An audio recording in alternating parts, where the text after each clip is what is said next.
How does a teenage girl from Pennsylvania become one of the most powerful women in global entertainment? Without self-destructing, without fading into nostalgia, and without losing control of her brand. Was it raw talent, timing, industry connections? Or was it something far more calculated? Because when you look closely at her journey, this stops being just a music story. It becomes a blueprint, one that blends discipline, emotional intelligence, business awareness, and long-term positioning. And by the end of this story, you may begin to see Taylor Swift not simply as a pop icon, but as one of the most strategic empire builders of her generation. She wasn't born in Hollywood. There were no flashing cameras in her childhood. Reading, Pennsylvania offered simplicity, tree farms, school plays, small community gatherings. On the surface, her upbringing felt ordinary.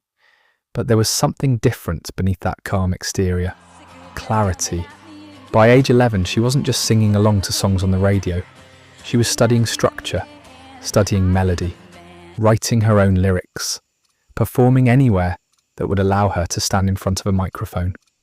And here's the detail that separates dreamers from builders. Her family reorganized their lives around her ambition. At 14, they relocated to Nashville. That wasn't fantasy thinking. That was strategic relocation. Before fame ever arrived, planning had already begun. When she entered the country music scene, she didn't enter as a manufactured voice. She entered as a writer. She wrote about teenage heartbreak, insecurity, hope, and small-town emotion, and audiences recognized the authenticity immediately. But songwriting did more than build connection. It built leverage. Owning your narrative in an industry known for controlling artists is rare. And from the beginning, she insisted on creative involvement. Pause and think about that. Most young performers chase exposure. She chased authorship. That early insistence on authorship would later protect her in ways few could have predicted. Success in country music could have been comfortable, safe, profitable. Instead, she pivoted. The transition into pop was not guaranteed to work. Fans could have rejected her. Critics could have dismissed her. But when 1989 arrived, it wasn't just a new sound. It was a market expansion. She didn't abandon her identity. She scaled it. And this is where her pattern becomes clear. She reinvents before the market forces reinvention. That's not artistic chaos. That's foresight. How many careers collapse because someone clings to a past version of themselves? She never does. The master's conflict and the power shift. Then came the moment that quietly reshaped her legacy. The ownership of her master recordings changed hands. For many artists, that would have been the end of the story. Frustration, public statements, eventual acceptance. But she made a move almost no one expected. She re-recorded her albums, album by album, note by note. It wasn't revenge, it was reclamation. The message was clear: ownership matters more than outrage. That decision did more than recover financial value. It redefined power in the music industry. And suddenly she wasn't just an artist, she was a case study in asset control. The Eras Tour, from performance to economic force. When the Eras Tour launched, something unusual happened. It didn't just sell tickets, it stimulated local economies. Hotels filled, airlines reported demand spikes, restaurants extended hours, cities prepared infrastructure. At that point, we are no longer discussing celebrity, we are discussing economic influence. Very few entertainers in history have generated that scale of measurable impact. And what's important here isn't just the revenue, it's the operational precision. Massive productions require logistics, negotiation, forecasting, security, branding alignment, a touring machine that functions like a multinational corporation. That level of organisation doesn't happen accidentally. It reflects leadership, real estate, wealth that doesn't need applause.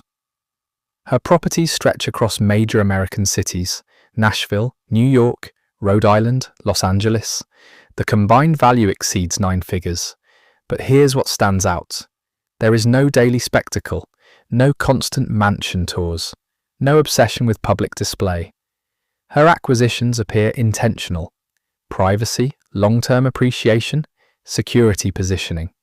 This isn't impulsive spending, it's structured wealth preservation. For a mature audience, that distinction matters. Flash fades, assets compound. Controlled luxury. Her vehicle collection reflects the same philosophy. Luxury? Yes, but not spectacle. Security matters. Discretion matters. Her lifestyle communicates comfort without chaos. And in an era where many celebrities build identity around excess, her restraint reinforces stability. That stability protects longevity. Longevity protects earning power. This is not accidental branding, it's disciplined positioning. Turning emotion into infrastructure. One of her most powerful strategies lies in emotional conversion. Criticism becomes lyrics, relationships become albums, public narratives become artistic eras. Instead of defending herself in interviews, she responds through music. That creates engagement. Engagement builds loyalty, and loyalty builds generational revenue. Fans don't just consume her music, they decode it. They anticipate it. They invest emotionally in it. That emotional investment becomes recurring economic support. That is branding at the highest level. Surviving scrutiny. Through reinvention, media cycles are unforgiving. Public relationships become headlines. Headlines become narratives. But she does something subtle and effective. She absorbs the pressure, then releases it creatively. Country innocence, pop confidence, dark-themed resilience, indie introspection, stadium dominance. Each era feels deliberate. Each shift feels timed. Instead of resisting change, she choreographs it. That's strategic adaptation. And adaptation sustains relevance. The billionaire blueprint. Today her wealth reflects touring, publishing rights, streaming revenue, merchandise, and ownership leverage. But the real asset isn't the number attached to her name. It's control. She releases music when she chooses, tours when she chooses, steps away when she chooses. That freedom was not handed to her. It was built slowly, contract by contract, decision by decision. And when you trace the pattern, it becomes undeniable. Ownership, reinvention, audience intimacy, strategic silence, precision timing. These are not traits of someone drifting through fame. They are traits of someone playing the long game. Talent opens the door. Talent may get attention, but strategy sustains power.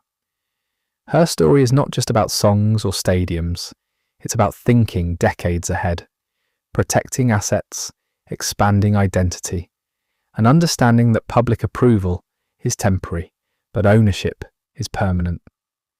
The lesson isn't celebrity, the lesson is control, and that may be the most valuable part of her empire.